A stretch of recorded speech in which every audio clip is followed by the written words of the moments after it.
Eagle Morning Studios on this Wednesday. It is September 9th. Derek sitting in with us today, and now we've got Jake Query as Query Schultz is back. He's back with a brand new same old show. No, just kidding. Jake, how are you, brother? Bright-eyed and bushy-tailed, same as last time I talked to you guys. Last the health screening to get into the Indianapolis Motor Speedway.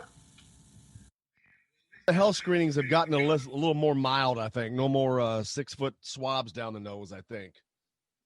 Man, I'll tell you what. I was tested like in the early spring, when everything was new. And they bring out this like 10-inch Q-tip swab, and I thought, well, that's cool. They got to keep their distance when they put this thing in my nose. And then before I know it, I'm like, wait a minute, they're still going here. It was not comfortable. And yes, you are correct. They're a little easier now. Any inkling of a cold, anything? Because I'm like, oh man, I am not getting tested for anything. That I saw that and I was like, no way. Hey, last time we were on, you were getting ready to go to the Indy 500, work the race. It's come and gone. I think since then, you haven't been on since the race. I don't think. How was it? Talk about how much fun it was, but how weird it was without people. It was definitely weird. There's no question about it. I mean, typically when I do the Indianapolis 500, so I'm in turn 3 on the radio network, and we have a meeting in the Pagoda on the main straightaway there, like on race morning, and then we just kind of disperse into our different locations. And it's like a 20-minute venture to get from the Pagoda out to turn 3, because I try to take a golf cart, but I mean, there's thousands of people, and you're a salmon going against stream, and people are trying to jump on your golf cart. I mean, it's all fun, but it's total chaos. So this year it was so weird to drive my car, park at the Pagoda, go up, have our meeting, grab what I need, get back in my car, and 40 seconds later I'm parked underneath the turn 3 grandstands and walking up the steps, and there's literally someone sent me a picture. One of the IMS photographers sent me a picture the day after the race from the infield, and all you can see is the JW Marriott off in the background and all these empty stands, and I'm just sitting up. I mean, it's really a pretty appropriate photo for the story of my life. It's like, there I am with no one else around, right? But, I mean, it was surreal. Once the race began, and I anticipated this is how it would go, once the race began, I'm just locked in on calling the action and looking at the straightaway, and that felt like the 500. The same juices get going, the same energy, and you're calling the race. But, I'm watching them go through the turn, and every once in a while my eyes would look down, and I'm like, it's a totally empty venue. And that was very strange. There's no doubt about it. It's still, the one positive from it was typically the day after the 500 is like the most depressing day, because you're like, man, I got to wait another year before, May rolls around. Well, now it's like, yeah, all right, we got 9 months, whatever it is. Will things be the same? Probably not for another 2 years would be my guess. But the big story, we're going to have another one. The big story this year was the Marco Andretti on the pole. Of course, that story went away kind of quickly because he lost the lead almost immediately. It was never a factor in the race, but it was still a really good race with an exciting finish, and it was just a well-run race. I mean, I understand people's frustration with the end of the race and the fact that it ended, under caution.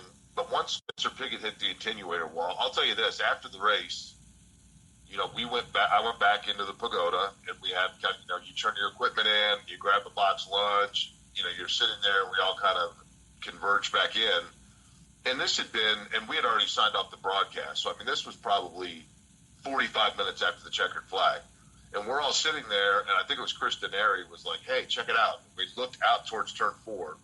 And they were still fixing the attenuator. I mean, this was almost an hour after the race. So had they gone to a red flag, I mean, that was an hour and a half repair.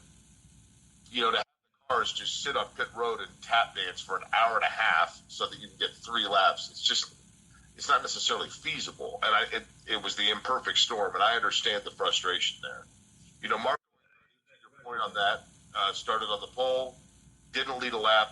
A lot of people were like, has that ever happened before? It actually was the 26th time that the pole sitter didn't lead a lap in the race. answers that question because I know in NASCAR, generally, if they can at all costs, they'll try to finish under green. But sometimes there's a situation like that you just said, not worth waiting 2 hours to get 2 laps in. But it was a good race.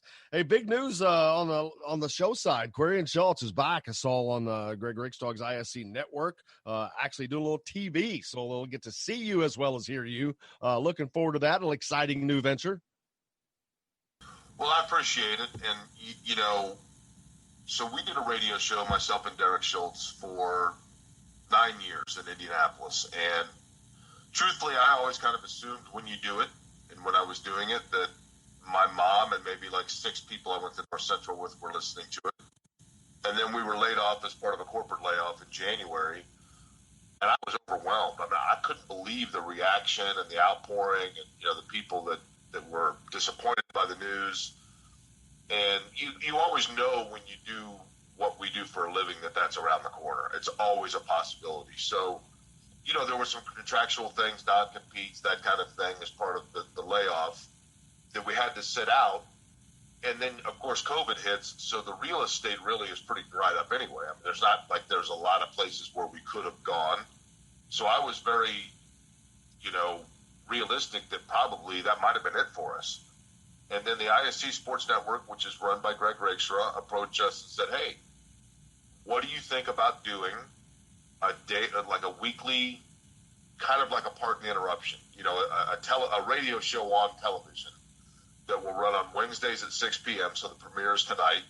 And it's going to start out as a once-a-week deal, depending on, and then as we get more sponsors, we'll see if maybe we parlay that into 2 or 3 times a week. And we've had great response in that regard. I anticipate that is a possibility that it becomes more than once a week. But as it stands right now, we actually taped it yesterday. And, of course, looking like the genius that I am when it's on tape, I know at one point I said, look, we were talking about Pacers coaching candidates. And I said, I'm not certain Billy Donovan's coming back to Oklahoma City, so he could be a possibility.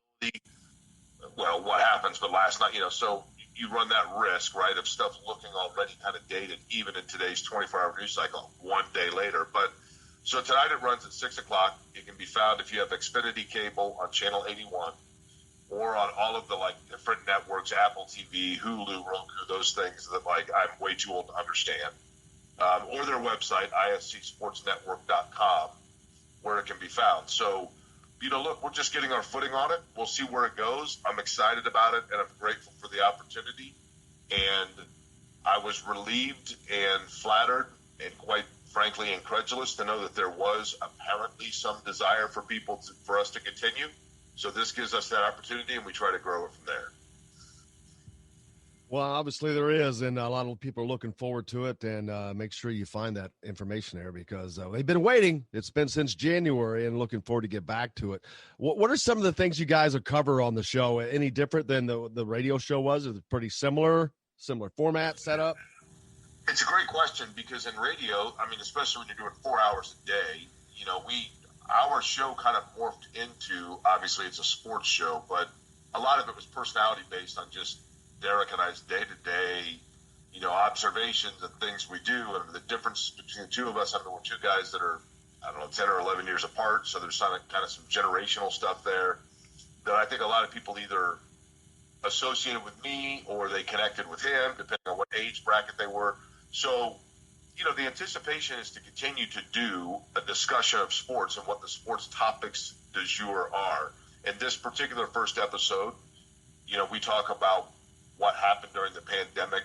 It was very strange to be laid off from a job, and then 6 weeks later, the entire country is laid off. I mean, in loose terms there, and then a lot happened in downtown Indianapolis with the demonstrations, the protests. And I love Indianapolis, so we got into that. But we talk about the direction of the Pacers. We talk about the predictions or anticipation for the Colts season. We talked about whether or not the Big Ten is actually going to end up playing football. Those are some of the topics we cover, but it's intersprinkled and intermixed with little tangents about Derek or about myself or about my annoyance with Derek or his annoyance with me. But it's a fun-spirited. I think too often people try too hard to create drama and create controversy. And when you try to create it, it's not authentic and it comes off awkward. And for the two of us, I think people know it's a very good-natured ribbon between the two of us, and there's a mutual respect there and a mutual trust between the two of us.